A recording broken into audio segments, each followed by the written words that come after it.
55. Ooh, Hey! Ooh. Oh. Hey. Hey. Hey. Hey. How about a hey? Hey. Hey, guys. Welcome to another. Wait, hold on. Can we do this after dark? Like the way, can we do this? Welcome to another Ramble Radio. Motherfucker. But also video. But it's radio, motherfuckers. But All you also video. motherfuckers. But it's A lot of radio. video. That may be true, but it's also Ramble Radio.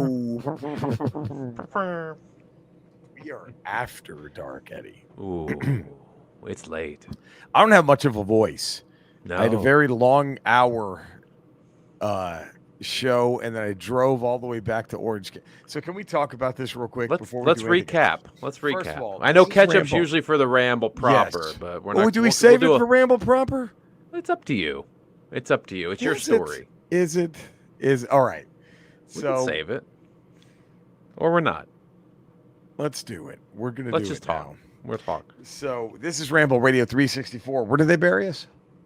Oh God, two or three. Two. Ramble Radio two or three. We were 'Cause they were driving like- home from two. We were driving home from two, And we got the news. and we got the news. trades. All over the They were- trade papers. They were killing it. There was going to be no three. no, and the thing was, And so we pulled a U-turn, went to Circuit City, which is now defunct, yes, right, bought right, all the equipment ourselves, To and did three. keep it going, on a, yeah. to keep it going, and it was known as, you remember the headline in Giant? Oh, there, I'm doing this again, doing this. Look, it caught me Oh. doing this. It's gonna. It shouldn't- There it is. There it is. Do you remember the headline that happened on all the trade papers as we you remember that before we started yeah. recording too? Yeah, yeah. In all those trade papers all around Los Angeles, the headline was Ramble Corporate's Blunder. Remember that? Yeah. And Yep, it was yep, talking about us doing Ramble Radio. Right. And they were saying Ramble, and they even said this is the end of Hemp Vita. Remember that? Right. They were like, They- well, they it's just- not only was Ramble Corporate sinking because of Ramble proper, Ramble Right. Radio was supposed to be the death nail that was also going to take down Hemp Vita. Hemp Vita. And here we are. And here we are. And now you think it's just you and I. Yeah. Look, he's under a lot of stress. Eddie, come on. I know. We I can't. know. There's a big civil trial in New York right now. The What's his face is kids, on the the stand. kids seem to keep fucking it up. The sons aren't really helping. No. Captain Dipshit himself was on the stand. It's just. I mean, do you think Cody's in the back of the courtroom, like mouthing what he wants Eric and Don Jr. to say, and then when they don't do it, you know what? like, He's probably taking a hint from his Houston Astros. He's probably put a little vibrator thing under their shirts, right? And he's trying to he's giving him a little buzz. Here's what's coming. Here's plead the fifth. When you get a little buzz, plead the fifth. Plead the fifth. Oh man, so. Yeah. I'm at a loss right now, by the way. At a Ramble loss. Radio 365. You're rarely at a loss. There was something I want to talk about, but before we even do that,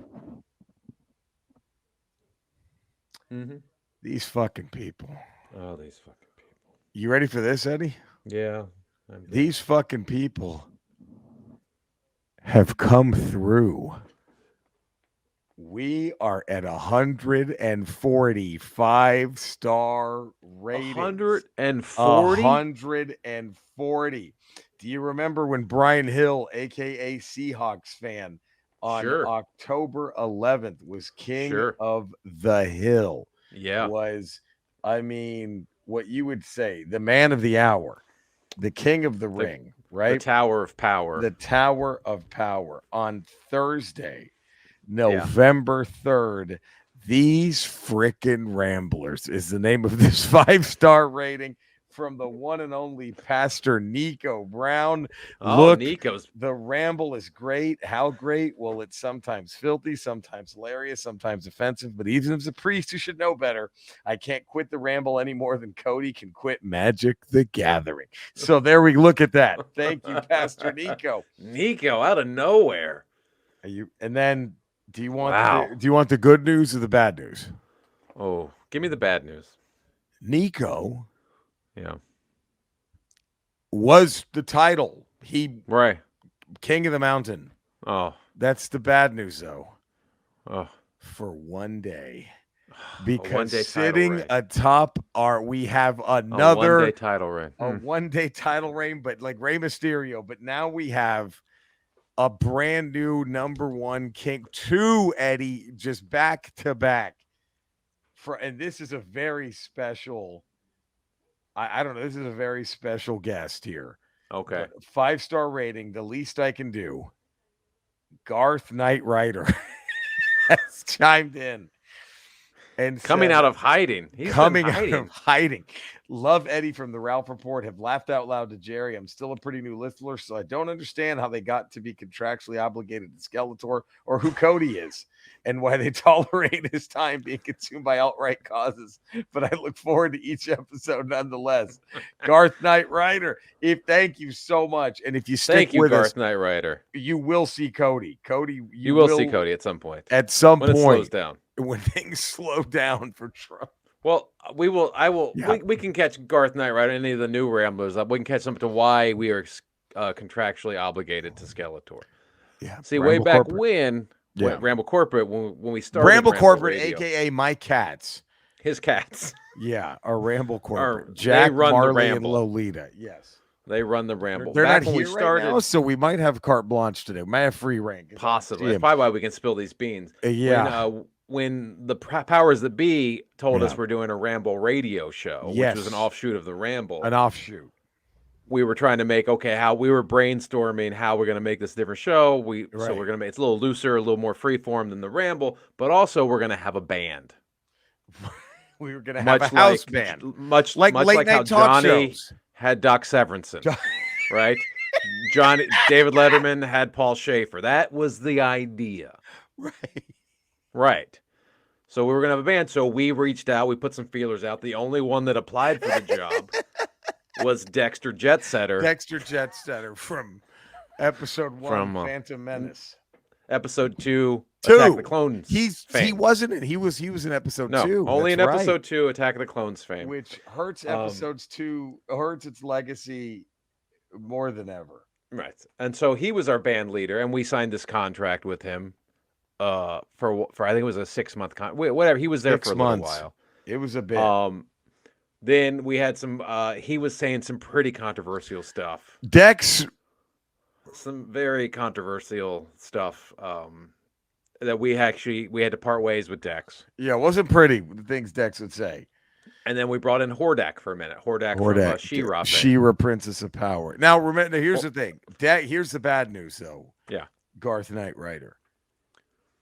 Those two still pop up from time to time. We could never really get rid of them, but they kept whatever mobile equipment they used to satellite in with. We could never get that back from them, and apparently there's an open connection we can't shut off. We can't shut it. When they want to come in, they come in. There's no way they just pop in. They do. So we had Hordak for about a 2-week trial, almost like a 10-day contract in the NBA. Yes, let's see what this guy brings. He could do.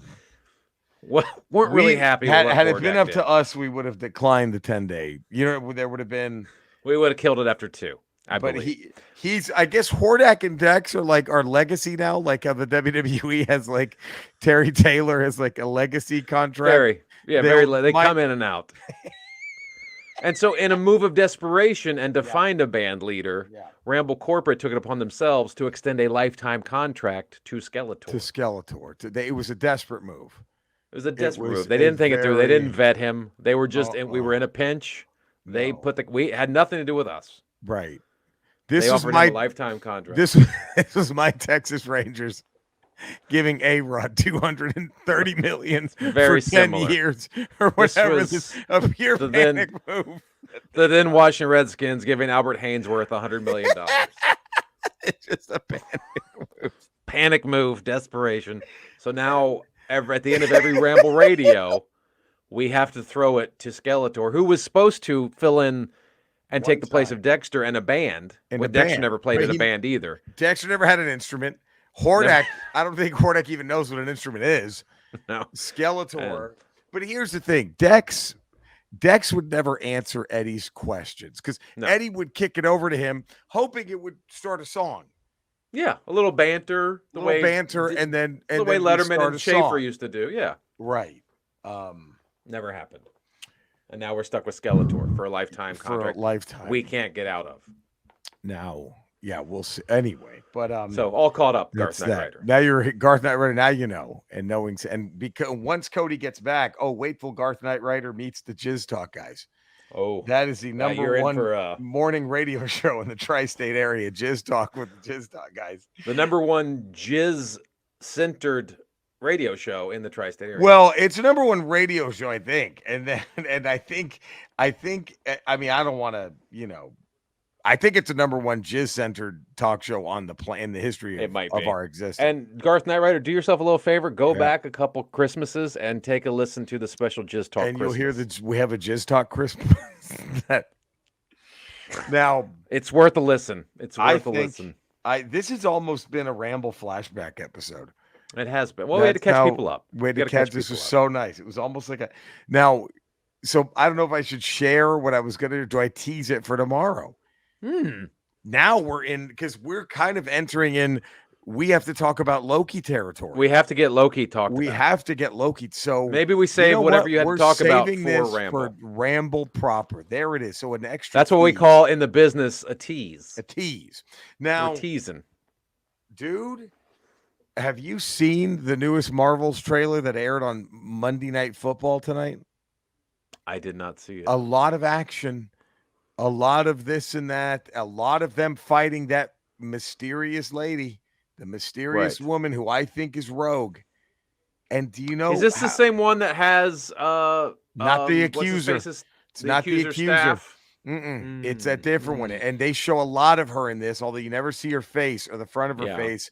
I think it's Rogue, because in a previous one, you hear Carol Danvers say she's taking our powers, or they're taking our powers. Well, in that Rogue's MO. And that is how Rogue became Rogue. She took Danvers' powers for too long, and Rogue started as a villain. Yeah. So there's a lot of that, and I'm just wondering, but here's the big one. Okay. On the Monday Night Football trailer teaser that they ran, when the Marvels logo comes up on screen, the song. What's this? Bum bum ba bum bum. They went Avengers theme. I was like, "What the fuck?" Marvels, the Marvels comes up and it goes dun dun dun dun dun, and we're like, "Wait, what? What could that mean? What could that mean?" We're gonna know Thursday night. We're going to know Thoisty. We're going to know. We won't talk about it until Monday's rant. We might do an emergency Ramble Radio. Well, unless we do an instant reaction. Garth Knight Rider. We have done instant reaction Ramble Radios at live things. Yes. So I ain't saying do them from our phone and put them out there like that, because we don't give a fuck. We go hard in the paint, bro. We're savage. Bro. We're savages, bro. We're After fucking movies, savages. Dude, we're savages. Savages.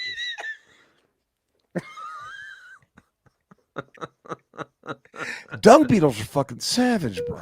They just carry shit, bro. They carry a ball of shit everywhere, bro.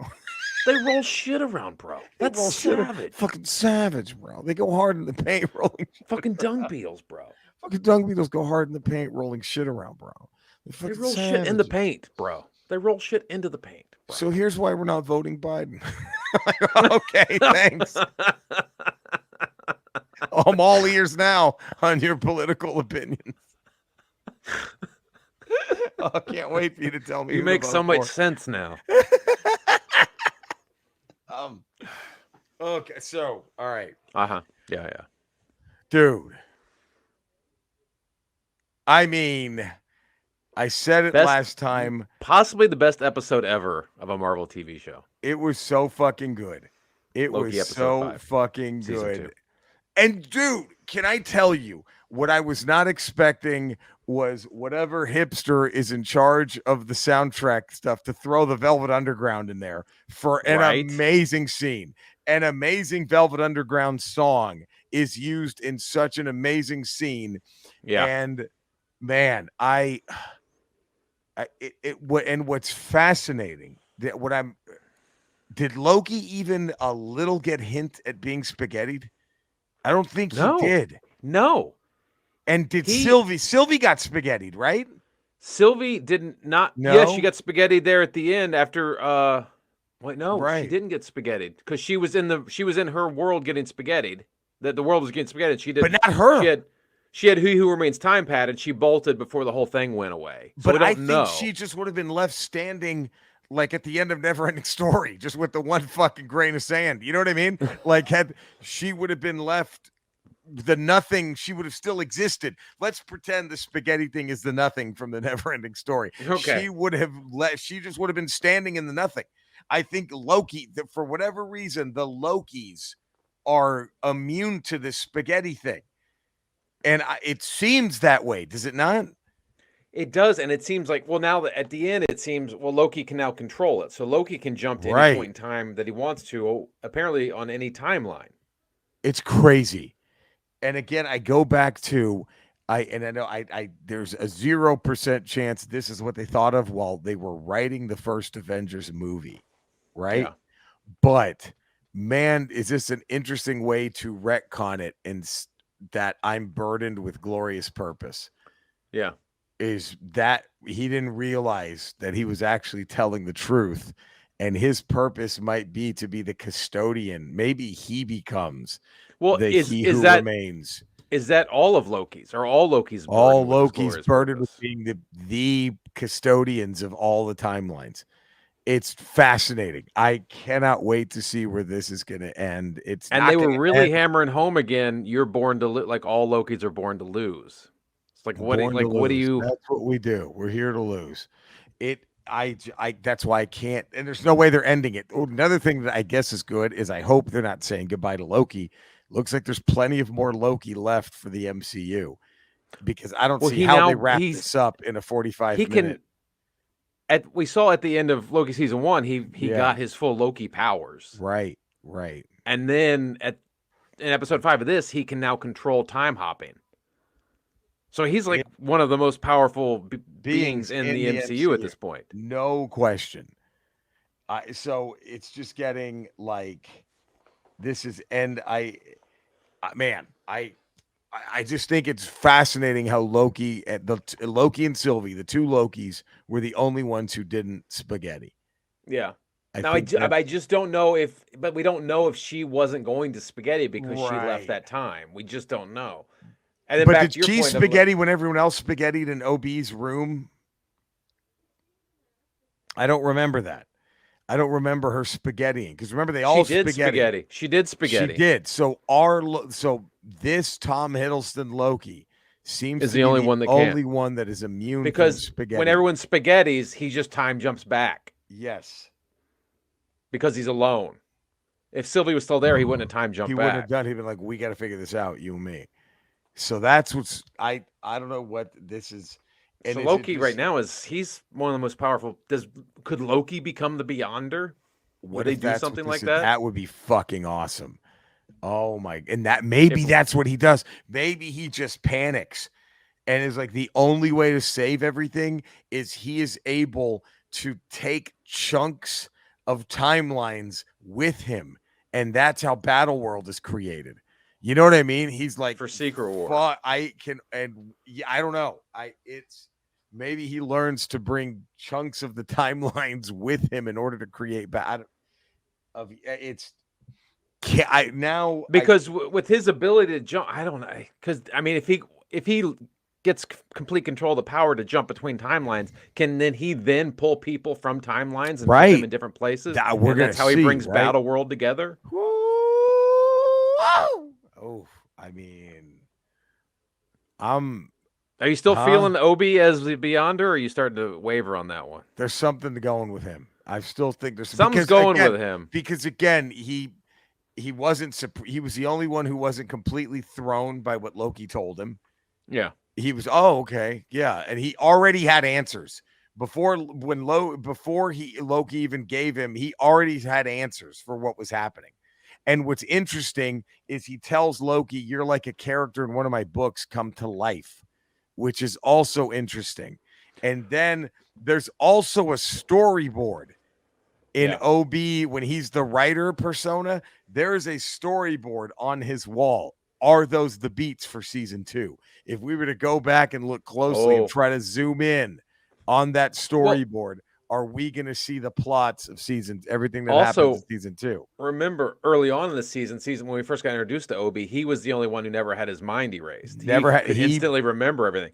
So when Obi goes back, when Loki visits Obi back in his time, does Obi automatically start remembering everything that was? It's just like I don't. I just hope they better not fuck this up. I hope they pull this off in a fantastic way. It's a lot to pull off in one episode. It's a lot. So that's why I think there's going to be a big ass fucking to be continued across the. And then that end credit, it wasn't really an end credit scene, but it was in the credits. You saw those hands holding a time pad. Yep. And it was Miss Minutes on the time pad saying, I'll be back, or I'll see you soon, or something like that. I forgot what she was saying. See you in a minute. Whatever Kang says each time. And those were Jonathan Major's hands. Yes. Oh, by the way, we have an email. Oh, okay. Well, let's get to I don't know if Brian Hill, aka Seahawks fan 87, is ever gonna go back to being King of the Mountain. Oh. He's upset at something that happened, I think. Oh no. What happened? Greetings, fellow Ramblers. Okay. Now remember, he's a Seahawks fan. He is, Greetings, fellow Ramblers. Eddie, what's going on with Washington? They got rid of Chase Young to the Niners. His sweat is gone. What the fuck is this? Seahawks fan 87. Love you guys. So I think the last thing Seahawks fan wanted was to see Chase Young now play his team twice a year. I think is. You know what? I don't think Chase Young. I think I worry more about Nick Bosa on the Niners than Chase Young. Yeah, Nick Bosa. Chase Young, I've been watching him for 4 seasons. He had a good second half to his rookie year. Yeah. But you're talking about a guy who in 4 years has had 14 and a half sacks. It's not great. He's very inconsistent. Right. He likes to freelance. And apparently he's not very coachable. That could change. Yeah. But to say that, okay, well, now he's going to be on the opposite of Nick Bosa and with his awesome defensive line, he's going to blow up. He was on a defensive line with a bunch of first rounders and didn't really do anything. It's true. Now, there's your look at Eddie helping you through this, Seahawks. I'm just saying, I don't know if Chase Young is the dominant force everybody thinks he is. Maybe he will be. He's got the talent, but who knows? But if he's uncoachable, he's uncoachable. Yeah. I wouldn't be worried about him. There's other people in the Niners I'd worry about before Chase Young. Is there anything funnier than this Josh McDaniel story? Oh, when he was talking about the Patriots, he told Antonio Pierce, don't talk about the Patriots. And it's from, if this is to be believed, it sounds like Antonio Pierce wasn't even rubbing anything in about. No, he was just trying to pump up his team, going, "Hey, nobody gave us a shot against the unbeaten Patriots, and we all do it. We can do this. We can do this. We can rally, and no one's giving us a shot right now. We can go out and beat anybody." McDaniels is such a douche, fucking dickwad. I mean, I was like, "Don't talk about the Patriots." Like, fuck, you're not a coach of the Patriots. What are you doing? What are you doing? You're the head coach of this team. Makes no sense. What a fucking chode. Chode. Absolute chode. But we've what? What? Did you jinx us? How did I jinx us? Well, we have contractual obligations. Oh shit! Look, it's the fucking diner. Oh fucking no! All right. Fuck. God damn it. Oh boy. We really got to get that mobile equipment away from Dex. I know. Oh God. I guess you're back. Dex. Yeah. What do you ask him? Here's the thing. It doesn't matter what I ask. Garth Knight, he does not listen. Skeletor will at least address it. I'll just throw out any question, simple random question, and he won't even complete. This is simple. Watch. Go. Hey Dex, what's your favorite color?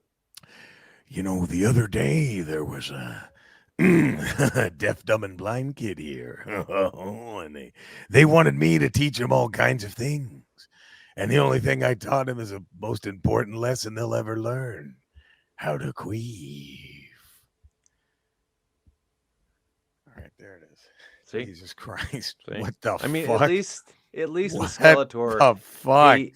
he at least tries to answer the question. Do we always even where know the, if- we know what the answer is going to be? with Is this Skeletor. person of age? Do we even want to know? We don't want to know. Taught a wanna deaf, be dumb, and blind somehow- person how to queef. I don't want to somehow be liable for whatever he does. What is in that? diner. No, ever. Oh, Jesus. okay. Oh my God.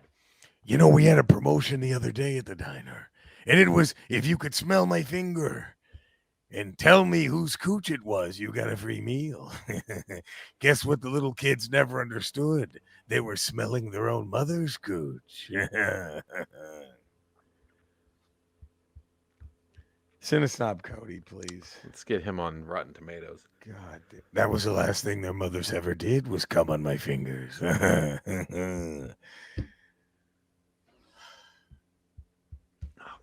Oh God.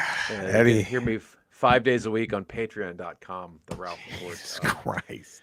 Tuesdays, Fridays, Ramble Radio. Wednesdays, Ramble Proper. You handled that like a professional, Eddie. Thank you. It's only at this point. God. You can find me in the same Ramble places. You can find Eddie and Cody. I'm also streaming video games, Twitch and Kick at Retro Rocha, and on my YouTube channel, my name. Find us, love us. You know where to do it. Do these things. We Please. love you all. Please. We will see you tomorrow for what we call in the business a Ramble Proper. Until then, adios a todos. Take care. We love you guys.